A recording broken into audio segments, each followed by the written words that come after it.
देखिए भाई, आपके पास पहला क्वेश्चन मैं लेके चल रहा हूँ। मतलब देखिए, we are starting from scratch, zero से शुरू कर रहे हैं जो भी रिवीजन कर रहे हैं, ठीक है। क्या कोई ऐसा बच्चा भी है जिससे bank debit to application, application to share capital नहीं आता? ऐसा भी है कोई जिससे एप्लीकेशन की एंट्री, अलॉटमेंट की एंट्री, फर्स्ट कॉल की, फाइनल कॉल की एंट्री, ऐसा कोई है ऐसा कोई उधर से आता है ना? चलो ठीक। तो हम लिख रहे हैं क्या? X limited was authorised to issue 5 lakh equity shares of rupees 10 each and 1 lakh 12% preference shares of rupees 100 each. ठीक है। it offered it offered 2 lakh equity shares of rupees 10 each at 40% premium, on which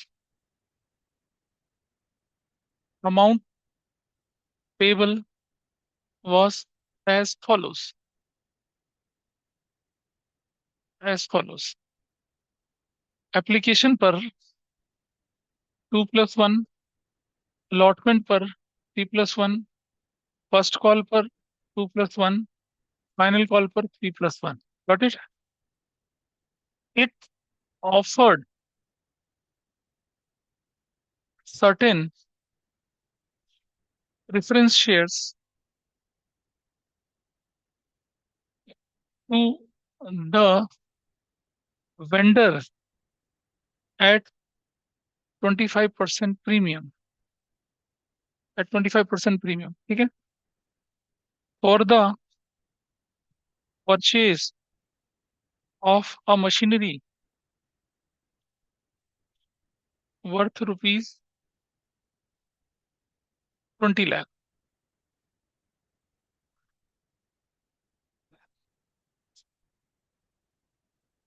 ठीक है जी। As a purchase consideration. ठीक है। All the equity shares were duly subscribed, duly subscribed, and duly subscribed, duly subscribed. The equity shares were duly subscribed, and money due was timely received. Timely received. ठीक है जी। uh, the record necessary journal entries and prepare balance sheet. बहुत ही आसान question है, मतलब कुछ ज्यादा मुश्किल करके नहीं दे रहे हैं। सिंपल सा क्वेश्चन है, आपको जर्नल एंट्री बनानी है इक्विटी शेयर्स की। प्रेफरेंस शेयर्स का क्या करेंगे आप पता है? प्रेफरेंस शेयर्स को सबसे लास्ट में करना। अभी नहीं, मतलब इक्विटी का करोगे ना पहले, application, allotment, first call, final call, preference shares. उसके बाद फिर हम बैलेंस शीट बनाएंगे। ठीक है। इक्विटी भी प्रीमियम पे है, प्रेफरेंस भी प्रीमियम पे है। This is what you have to do. करिए इसको। देखिए, अगर मैं बोलूं बाइफरकेशन, एप्लीकेशन कितने का बोला है यहाँ पर? 2+1। अलॉटमेंट कितने का बोला? 3+1। फर्स्ट कॉल कितने का बोला? 2+1। फाइनल कॉल कितने का बोला? 3+1। दिस इज 10 प्लस कितना है? 4। That is there. उसमें कोई फर्क ही नहीं पड़ता। वो तो नंबर अब निकाल लेंगे, हम निकाल लेंगे बाद में। तो पहली एंट्री जो मैं कर रहा हूँ यहाँ पर, क्या कर रहा हूँ? Bank debit to equity share application कर रहा हूँ, जो कि कितने से होने वाली है हमारे पास? नंबर ऑफ शेयर्स कितने हैं हमारे पास? 1 लाख नहीं, 2 लाख। 2 लाख इंटू कितना करूंगा मैं? 6 करूंगा। 2 लाख, 2 लाख इंटू 3 करूंगा तो कितना हो जाएगा ये? 6 लाख हो जाएगा। और कितना हो जाएगा ये? 6 लाख हो जाएगा। ठीक है। इक्विटी शेयर, जब आप रफ में कोई काम करें तब भी नरेशन के साथ करें, बिना नरेशन का मत करें। स्केल पेंसिल ले ले, नहीं स्केल पेंसिल है तो रफ एंड से लाइनें खींचे, लेकिन काम करें। ठीक है। ये होना जरूरी है। Equity share application, equity share application, money received. Number 2, equity share application account debit 6 lakh से to equity share capital that will be of 2 lakh, into 2 से करेंगे तो कितना हो जाएगा, 4 लाख हो जाएगा। टू सिक्योरिटीज प्रीमियम करेंगे तो कितना हो जाएगा, 2 लाख हो जाएगा। बोलेंगे क्या, equity share application money adjusted, हो गया adjust, done. Number 3, equity share allotment debit कर दिया। 2 लाख शेयर थे आपके पास, और कितना है इनका, 4, 8 लाख हो गया। To equity share capital 2 lakh into कितना, 3, दैट विल बी 6 लाख। ऐसे टू सिक्योरिटीज प्रीमियम कितने से हो जाएगा, 2 लाख इंटू 1 से हो जाएगा, 2 लाख रुपए से हो जाएगा। क्या बोलेंगे, equity share allotment is due. Number 4, ऐसा लेने की बारी है तो क्या हो जाएगा, bank debit to equity share allotment, 8 lakh से कितने से हो जाएगा, 8 लाख से, तो क्या हो जाएगा, equity share allotment received. Got it. Number 5, simple question, कुछ नहीं था। परेशानी जो है वो बैलेंस शीट बनाने में लगी, वो भी आप देखेंगे 1 मिनट में खत्म हो जाएगी। So whenever I take a question, मैं बैलेंस शीट बना के हुए चलूंगा आपको, ताकि आपको बैलेंस शीट में कभी कोई परेशानी ना आए। ठीक है। और बोर्ड के पेपर में बैलेंस शीट के बहुत टिपिकल क्वेश्चन नहीं आते हैं, बहुत टिपिकल नहीं आते हैं। और क्या पूछा जाता है, सिर्फ शेयर कैपिटल। मैं आपको सब कुछ करके दिखा रहा हूँ। फिर हमने लिखा यहाँ पर इक्विटी शेयर फर्स्ट कॉल, आसान है। कितने शेयर से होनी चाहिए बताइए। हाँ, अरे 2 लाख इंटू कितने से, थ्री, 6 लाख से। टू इक्विटी शेयर कैपिटल कितने से होने चाहिए, 4 लाख से। टू सिक्योरिटीज प्रीमियम कितने से होना चाहिए, 2 लाख से। और ये हमें लिख नहीं पा रहे हैं यहाँ पर, हमने ड्यू कर दिया इसको। पैसा लेने की बारी आई तो क्या किया, number 6, bank debit to equity share, क्या करेंगे हम लोग, फर्स्ट कॉल करेंगे। कितने से करेंगे भाई फर्स्ट कॉल, देखिए जरा, that will be of 6 lakh. कोई डिफॉल्टर है ही नहीं यहाँ पर, अभी तो नहीं है कोई। ये हमने क्या कर दिया, equity share first call money receive, done. Number 7, equity share final call debit करेंगे, जो कि कितने से होगा, 2 लाख इंटू 4 से होगा। अगेन वही 8 लाख, रिपीटेटिव एंट्रीज हैं। 8 लाख से। To equity share capital that will be of 6 lakh. To securities premium that will be of 2 lakh से। और लिखेंगे क्या, equity share final call is due, final call is due. पैसा लेने की बारी है तो क्या करेंगे, बैंक डेबिट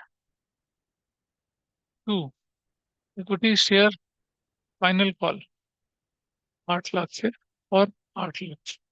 क्या बोलेंगे, equity share final call is received. Number 9 हो गया। नंबर 9 करने की जरूरत ही नहीं कुछ, यहाँ पर खत्म हो गया ये पार्ट। नंबर 9 में अब हमें क्या चाहिए, कि वेंडर से हमने क्या करा, उसको शेयर इशू करें। पहली एंट्री क्या बनेगी हमारे पास, मशीनरी डेबिट। ठीक है जी, मशीनरी डेबिट टू वेंडर। कितने की मशीन खरीद रहे हैं, 20 लाख की मशीन खरीदी, 20 लाख की मशीन खरीदी, परचेज्ड मशीनरी फ्रॉम वेंडर। एक बात बताऊं आपको, ये बेसिक कंसेप्ट है 11th का। अगर आप गुड्स खरीदते हैं तो आप लिखेंगे परचेजेस डेबिट टू क्रेडिटर या सप्लायर। लेकिन अगर आप एसेट्स खरीदते हैं तो लिखेंगे assets debit to vendor. Vendor शब्द कब आता है, जब हम कोई एसेट्स खरीदते हैं। गुड्स खरीदते समय क्या आता है, क्रेडिटर। प्लीज अंडरस्टैंड, क्रेडिटर जो होता है ना, वो सिर्फ क्रेडिटर फॉर गुड्स होता है, वो क्रेडिटर फॉर एसेट्स नहीं होता। क्रेडिटर फॉर एसेट्स उसके नाम से जाता है, और वो लाइबिलिटी के पार्ट बनता है। लाइबिलिटी का पार्ट तो क्रेडिटर भी बनता है, लेकिन क्रेडिटर बनते हैं ट्रेड पेबल का पार्ट। बाई चांस कभी आपके पास क्वेश्चन आ जाए, ठीक है क्या, कि गुड्स या machine purchase on credit from a vendor, तो vendor will be shown under which category, trade payable, नहीं। ट्रेड पेबल के अंदर तो क्या आएगा, क्रेडिटर ऑफ गुड्स आएगा, बिल्स पेबल आएगा। ये कहाँ दिखाया जाएगा, अगर लॉन्ग टर्म होगा तो other non current liability, short term होगा तो क्या करेंगे, अदर करंट लायबिलिटी का पार्ट बन के दिखेगा। ठीक है, ऐसा। मतलब परचेज मशीनरी, ठीक है, on 6 month deferred payment basis पर। 6 मंथ डेफर्ड पेमेंट बेसिस पर आपने मशीनरी खरीद ली 6 महीने की उधारी पे, कहाँ जाएगा? अदर करंट लायबिलिटी के अंदर दिखेगा ये, ठीक है, अदर करंट लायबिलिटी में, ठीक? लेकिन purchase of machinery on a long term deferred 1 year 5 year deferred payment basis पर कहाँ दिखेगा? अदर नॉन करंट लायबिलिटी का पार्ट बनकर दिखेगा। Got it? ध्यान रहेगा इस चीज का। चलिए, अब हमने दूसरी 10वें नंबर पे हमें एंट्री क्या करनी है? 10वें नंबर पे एंट्री करने के लिए हमें नंबर ऑफ डिवेंचर्स निकालने पड़ेंगे। तो देखिए बेटा, हमारे पास 20 लाख रुपए का हमारी मशीनरी थी। एक एक प्रेफरेंस शेयर की वैल्यू 125 रुपया है, ठीक है, तो क्या निकालेंगे? 25 फाइव जा 25 8 जा 80,000, और ये कितना हो जाएगा? ये 16,000। कितने डिवेंचर आप, कितने प्रेफरेंस शेयर इशू कर रहे हैं आप? 16,000 प्रेफरेंस शेयर इशू कर रहे हैं। Got it? तो क्या लिखेंगे आप यहाँ पर? यहाँ देखो क्या लिखना है आपको। Vendor debit to 12% preference share capital, 16,000 preference shares into 100, that will be of 16 lakh. ठीक है, और कितना लिखा जाएगा यहाँ पर बताइए? ये होगा 20 लाख से। और टू क्या हो जाएगा यहाँ पर? सिक्योरिटीज प्रीमियम कितना हो जाएगा? 16,000 into what is that value? 25। हाँ, 4 लाख। ऐसे कर दिया डन। ये एंट्री एंट्री आपकी खत्म हो गई। किसने सारी एंट्री ठीक करी है बताइए? बहुत बढ़िया। नहीं कर पाए ठीक तो, हाँ नहीं कर पाए ठीक तो समझ लीजिए अब। ठीक, बस गुड। भाई पता चल रहा है कुछ? ठीक है, अब ये सब हो गया। नहीं चाहिए मुझे कुछ, कुछ नहीं चाहिए, सिर्फ क्वेश्चन चाहिए और बैलेंस शीट बनानी है। वो कैसे बनाते हैं देखिए। अच्छा, तो तुम कर पाई थी इसको? Were you able to do this? Sir पूरा सही नहीं हुआ था।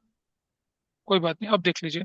अब आपके पास चांस है रिवाइज करने का, ठीक है, उसको हम करते हैं। भाई वो बना लिया आपने, बैलेंस शीट का पार्ट ऊपर वाला, फिर नोट्स टू अकाउंट्स। देखो ऊपर वाला पार्ट तो छोटू से बनता है।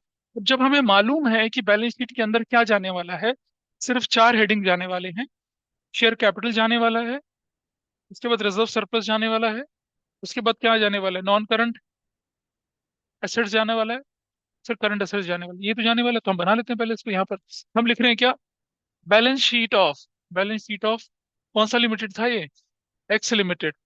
एज एट नहीं पता, एन एक्सट्रैक्ट लिखने से आप टोटल करने के झंझट से बच जाते हैं, ऐसे करके, ठीक है। और बस सिंपल सा करंट ईयर रखना है, रुपीज रखना है, और नोट नंबर लिखना है, नोट नंबर। बैलेंस शीट कोई बड़ी चीज नहीं है, बहुत आसान चीज है। पर्टिकुलर्स। नंबर 1 हम लिखेंगे यहाँ पर क्या? Equity and liabilities.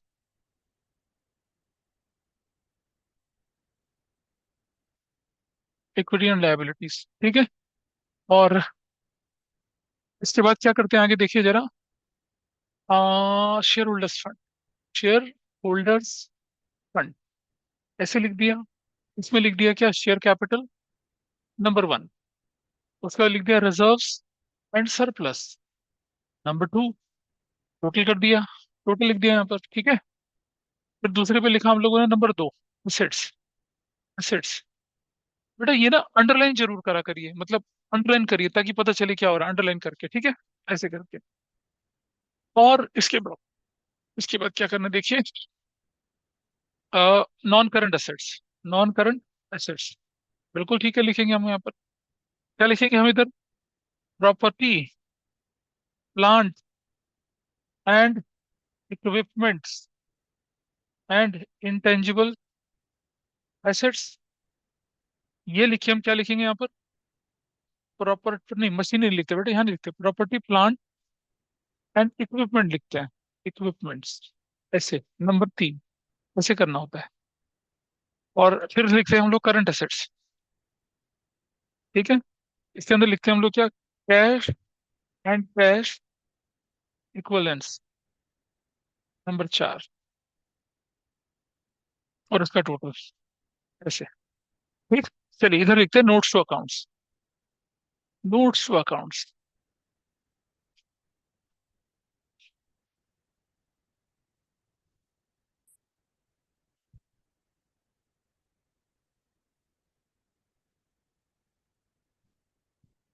इतना लिख लिया भाई सबने? पढ़ा हूँ आगे?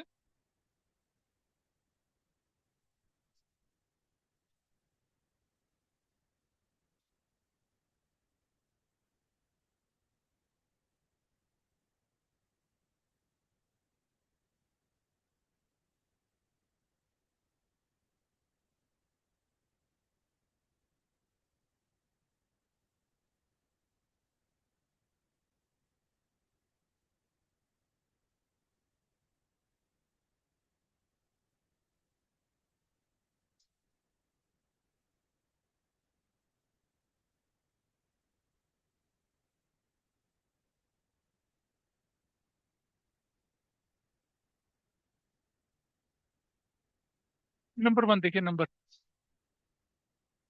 रुपीज, पर्टिकुलर्स, क्या लिखना है भाई यहाँ पर? पहला पार्ट लिखना है शेयर कैपिटल, शेयर कैपिटल, ठीक है।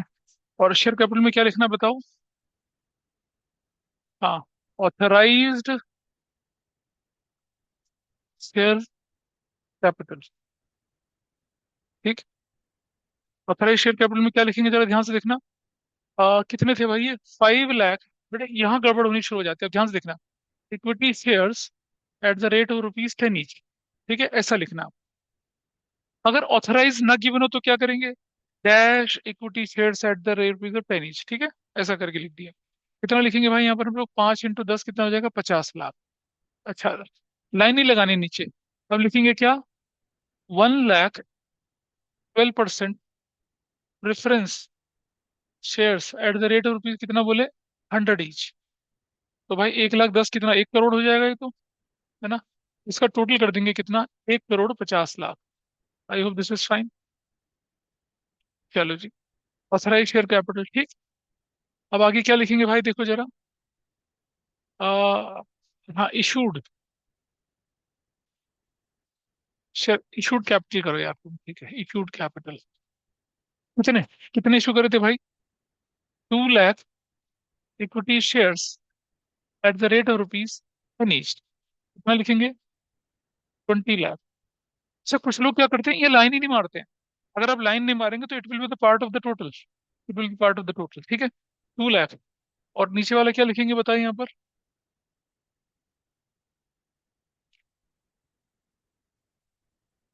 कितने दिए हैं प्रेफरेंस शेयर, कितने दिए हमने यहाँ पर?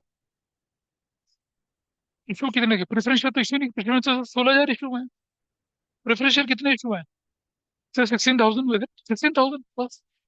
16,000, 12% preference shares at the rate of rupees 100 each. कुछ लोग इसमें प्रीमियम भी डाल देते हैं, प्रीमियम तो भाई अगली कैटेगरी में जाना ना, इसमें थोड़ी आना है। कितना हो जाएगा? 1 लाख कितना हो जाएगा? 3 और 2 5, 1 2 3 4 5, 16, 16 लाख बन गया ना। अच्छा, सर टोटल कर लीजिए कितना हो जाएगा ये? 21,60,000। Got it. अभी 21,60,000 में यहाँ लिख सकता हूँ, 21 लाख। क्यों? अच्छा, 36 हो गया फिर तो, 36 लाख हो गया।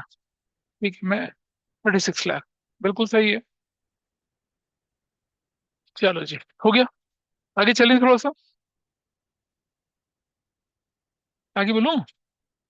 Subscribed and fully paid up, क्योंकि एक ही कैटेगरी बनाते हैं हम लोग, subscribed and fully paid up. कितने हैं? 2 लाख के 2 लाख शेयर्स हैं, 2 लाख इक्विटी शेयर्स। तो डिफॉल्टर तो है ही नहीं, रुपीज से नहीं। डिफॉल्टर है कोई नहीं है ना? तो कितना हो जाएगा ये? 20 लाख, वही रहेगा। और 16,000, 12% preference shares at the rate of rupees 100 each, ये आपका 16 लाख ही रहेगा। भाई टोटल कितना हो जाएगा? 36 लाख हो जाएगा, ठीक है। और कितना हो जाएगा ये? आ, ओ भाई, हाँ मतलब उतना ही रहेगा, मतलब हम थोड़ा जल्दी हमने कर दी थी ऊपर, लेकिन ये वैल्यू हमें लिखनी है, वो ऊपर वाली नहीं लिखनी है। So this value is fine, यही वैल्यू लिखनी है। मैंने गलती से ऊपर वाला कर दिया था, लेकिन ठीक है। नंबर 2 पे चलते हैं, reserve and surplus. Reserve and surplus, securities, premium, reserve. जब आप जनरल एंट्री बना रहे हैं तो सिर्फ सिक्योरिटीज प्रीमियम लिखिएगा, मैं बता चुका हूं आपको पहले भी। लेकिन जब आप बैलेंस शीट में जाएंगे, बैलेंस शीट में जाते ही वो रिजर्व बन जाता है ना, because you are not utilising it any. जो यूटिलाइज करना था वो तो ड्यूरिंग द ईयर यूटिलाइज करा आपने। Got it. तो अब हम क्या लिख रहे हैं यहाँ पर, ध्यान से सुनना जरा। 1 लाख, 2 लाख इंटू 4, 8 लाख तो ये बन गया। क्या एग्री करते हो इस बात से? भाई 2 लाख शेयर पे 4 रुपए का प्रीमियम था ना, एग्री करते हैं इस बात से तिवारी? 2 लाख शेयर पे 4 रुपए का प्रीमियम था पर शेयर, 8 लाख रुपए। और 16,000 शेयर्स पर कितने का? 25 रुपए का प्रीमियम, ये एग्री करते हो? 16,000 प्रेफरेंस शेयर्स पर 25 रुपीज था, तो कितना बन गया? 16 दूनी 32 और 5 80, 4, 4 लाख। टोटल कितना बन गया ये? 12 लाख बन गया, अंडरलाइन कर लेंगे, कोई कैपिटल रिजर्व नहीं है, कुछ और नहीं है, क्योंकि फोर फीचर तो हो ही नहीं। आई राइट यहाँ कितना, 12 लाख। मेरा टोटल कितना बनेगा, 48 लाख। डन। आ जाइए। अब नंबर 3 पे आ जाते हैं हम लोग। प्रॉपर्टी, प्लांट एंड इक्विपमेंट लिख के, को लिख के, और यहाँ लिखते हैं मशीनरी। क्या लिखते हैं, मशीनरी। भाई मशीन की वैल्यू कितनी है, 20 लाख। कुछ है ही नहीं करने के लिए, पूरा 20 लाख लिख दिया। मशीन की वैल्यू कितनी लिखी आपने नंबर 3 पे, 20 लाख। ठीक है। अच्छा, number 4, cash and cash equivalents. Cash and cash equivalents करूं। कैश एंड कैश इक्विवेलेंट कितना, अब देखो, कैश एंड कैश इक्विवेलेंट की कैलकुलेशन देखना भाई। मेरे पास 2 लाख इक्विटी शेयर से, और एक शेयर पे 14 रुपीज मिल रहा था। मानते हो इस बात को। जब मैंने इश्यू ऑफ शेयर कैश पे किया, तो वो जो इश्यू ऑफ शेयर कैश पे, वो क्या है, फेस वैल्यू प्लस प्रीमियम के साथ ही तो आएगा पैसा। आप बोले ऊपर क्यों नहीं किया, भाई ऊपर तो शेयर कैपिटल में आएगी, प्रीमियम प्रीमियम में आएगा। 10 रुपया जो था वो तो शेयर कैपिटल में दिखेगा ना, 4 रुपया प्रीमियम में दिखेगा। लेकिन कैश में तो 10 + 4 14 दिखेगा ना पूरा। तो कितना लिखेंगे बताइए, कितना दिखेगा, 28 लाख। तो मैं लिखूंगा यहाँ पर कितना, 28 लाख। और अब टोटल करूंगा कितना, 48 लाख। तो आपका आंसर हो गया पूरा।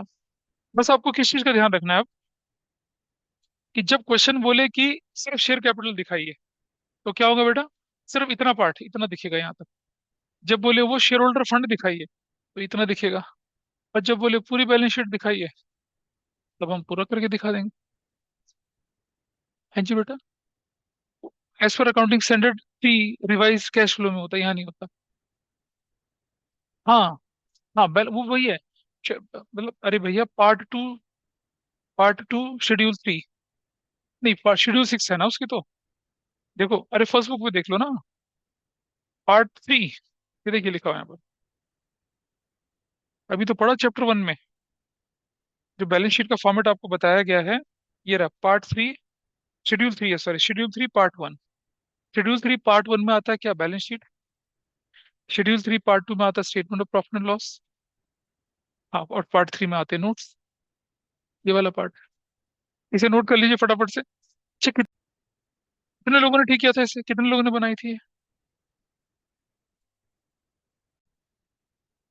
हमारे क्वेश्चन में पूछा गया कि नंबर 3 में, सनस्टार लिमिटेड ऑथराइज थी 20 लाख रुपए की equity shares 10 each, ₹20 lakh categorise.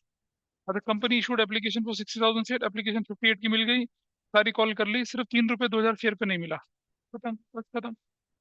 तो क्या बोला, सिर्फ शेयर कैपिटल बनाने के लिए बोला। अब मैं ना आपको वो करके दिखाऊंगा, सिर्फ जो जरूरी है वही चीज करनी पड़ेगी अब, ठीक है। बस।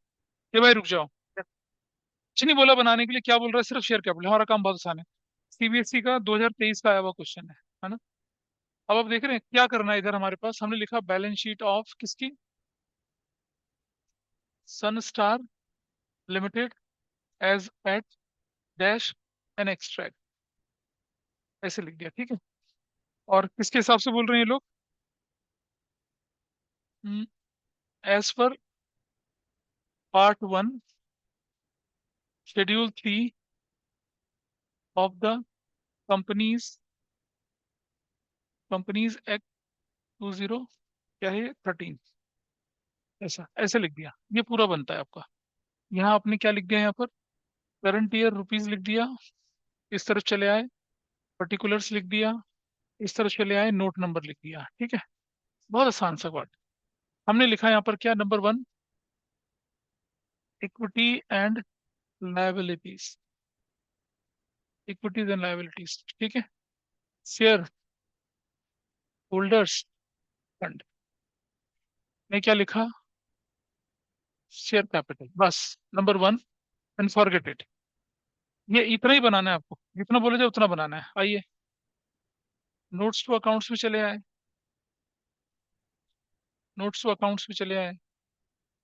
क्या किया इधर जाके, फिर से करंट ईयर लिखा, रुपीज लिखा, फिर से क्या करा, पर्टिकुलर्स, और नंबर 1 शेयर कैपिटल।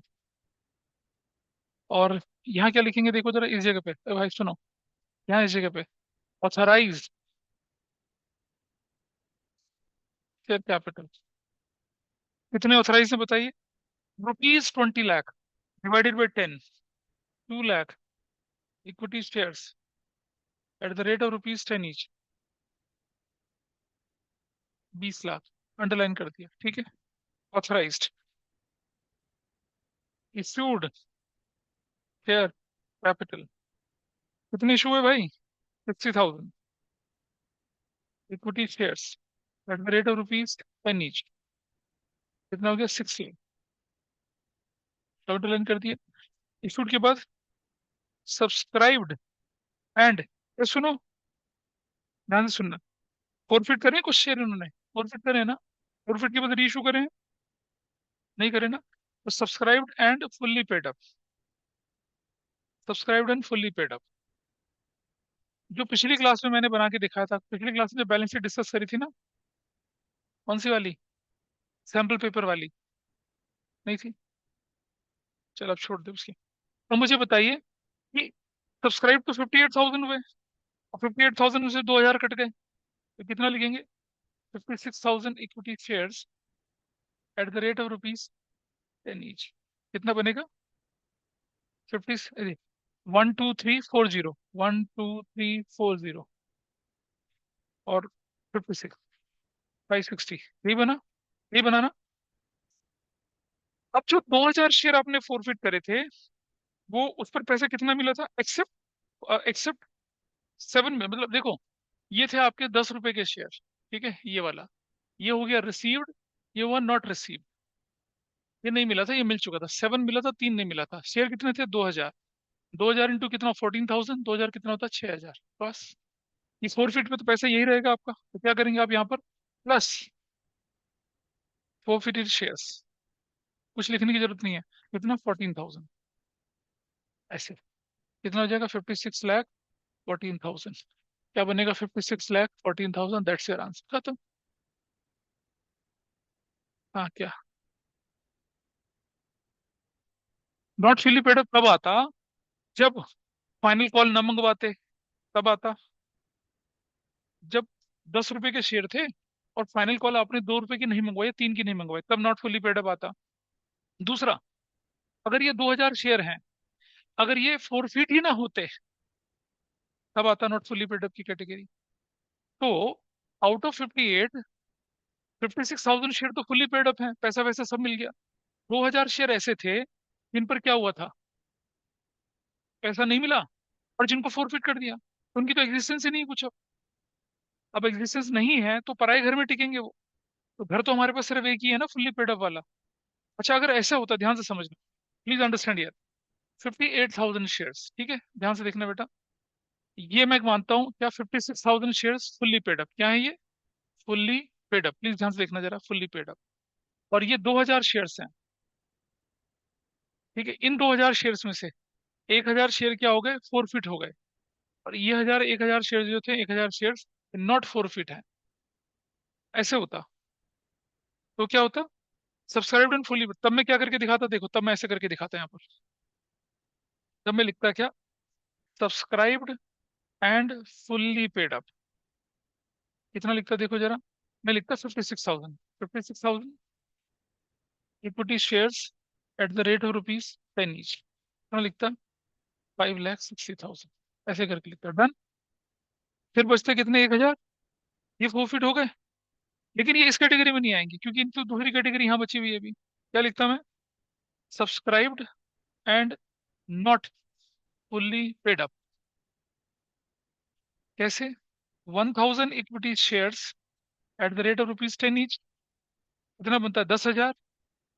और सुनो, एक दो अगर मैं इनको बोलता ऐसे, 1,000 ये तो कितना होता? 7,000 ये होता, और 3,000 ये होता। दूसरा वाला 1,000 शेयर जो है वो क्या होता? 7,000 ये होता, 3,000 ये होता। ये तो नहीं फोरफिट हुए, ये वाले फोरफिट हो गए, ये वाले शेयर क्या हो चुके हैं? फोरफिट। इसका पैसा कितना आता? 7,000। तो मैं क्या करता? प्लस फोरफिटेड शेयर्स, कितना? आ, ये 7,000, टोटल कितना कर देता? 17,000, तब ऐसा करता। ये वो है जो फोरफिट नहीं हुए हैं, जब फोरफिट नहीं होते तब बनती है subscribe not fully paid up की कैटेगरी। तो यहाँ हो तो गया वो ये अच्छा कितना 70, अच्छा 575, sorry 575। Is that okay, is that clear now? अबे रुक जाना यार, ठीक है ये ले, थैंक्स फॉर करेक्शन। तो आप देख रहे हैं subscribe and not fully paid up की कैटेगरी कब बन रही है? कब बन रही है? जब फॉरफिट नहीं हो रहे हैं या फुल्ली पेड अप नहीं है, तब। और अब आप देखिए इस कैटेगरी में क्या था, फुल्ली पेड अप थे और बाकी के 2000 क्या थे आपके, फॉरफिटेड थे, तो उनके तो जगह ही नहीं बची ना। अब यहाँ देखो, ये वो घर है जो एलीट है, जिनका सब कुछ मिल चुका है, ये वो घर है जिसका कुछ बचा हुआ है। तो जो सब फॉरफिटेड शेयर होते हैं वो एक्चुअली इसी कैटेगरी के रहते हैं। लेकिन जब ये कैटेगरी ना बने तो मैं क्या करूँ, घर से बाहर थोड़ी फेंकेंगे, तब हम उस कैटेगरी में डालते हैं। इसीलिए इसीलिए चैप्टर वन में जब मैंने बताया था, तो सुनो, चैप्टर वन में बताया था कि फोरफिटेड शेयर किस हेड और सब हेड के अंदर आते हैं। तो वहां जवाब बन रहा था कि शेयर होल्डर फंड के अंदर, शेयर कैपिटल के अंदर, सब्सक्राइब शेयर कैपिटल के अंदर आते हैं। Subscribe and fully paid and not fully paid नहीं बोला था मैंने वहां पर, क्योंकि दोनों में से किसी भी कैटेगरी में हो सकते हैं वो। अगर सब्सक्राइब नॉट फुल्ली पेड की कैटेगरी ना बने तो forfeited share subscribe and fully paid में जुड़ेंगे, और subscribe and not fully paid की कैटेगरी बन जाए तो फोरफिटेड शेयर उसमें जुड़ते हैं। तो ज्यादा अप्रोप्रिएट आंसर क्या था, सब्सक्राइब्ड शेयर कैपिटल में जुड़ते हैं। तो फोरफिटेड शेयर चैप्टर वन के हिसाब से बैलेंस शीट के अंदर कहाँ शो करे जाएंगे, शेयर कैपिटल के अंदर सब्सक्राइब्ड शेयर कैपिटल में एज एन एडिशन शो होंगे। अब वो सब्सक्राइब्ड शेयर कैपिटल में सब्सक्राइब्ड एंड फुल्ली पेड भी हो सकता है, subscribed and not fully paid भी हो सकता है। ये है कंसेप्ट इसका। आई थिंक अब क्लियर रहेगा। ठीक है। अच्छा, अगर ये पूरे के पूरे शेयर में लिखा रहता 10 each, 8 paid up, 8 paid up, तो तब ये subscribed and fully paid up की कैटेगरी नहीं होती, तब ये पूरी category subscribed and not fully paid up की होती। तब तो फोरफिटेड शेयर इसके अंदर आने ही थे, फिर कोई दिक्कत नहीं है। ठीक है, ऐसा करके। तो बैलेंस शीट का थोड़ा सा पार्ट प्रेफरेंस शेयर के साथ, कंसिडरेशन अदर देन कैश के साथ बैलेंस शीट, ये हमने किया। अगली क्लास में कुछ और एलिमेंट्री क्वेश्चंस और ज्यादा कॉम्प्लेक्स चीजों के साथ में लेके चलूंगा। तब तक आपकी रिस्पॉन्सिबिलिटी यही है कि जितना आपको इशू ऑफ शेयर्स आता है उसको रिवाइज करें घर पे थोड़ा थोड़ा। ठीक है, ताकि जब मैं कराऊं, क्योंकि मैं कुछ कराने के बाद फिर मैं लेवल बढ़ा दूंगा इसका। ठीक है, चलिए। तो दैट्स ऑल फॉर टुडे, फिर अगली क्लास में मिलते हैं। तब तक के लिए बाय बाय।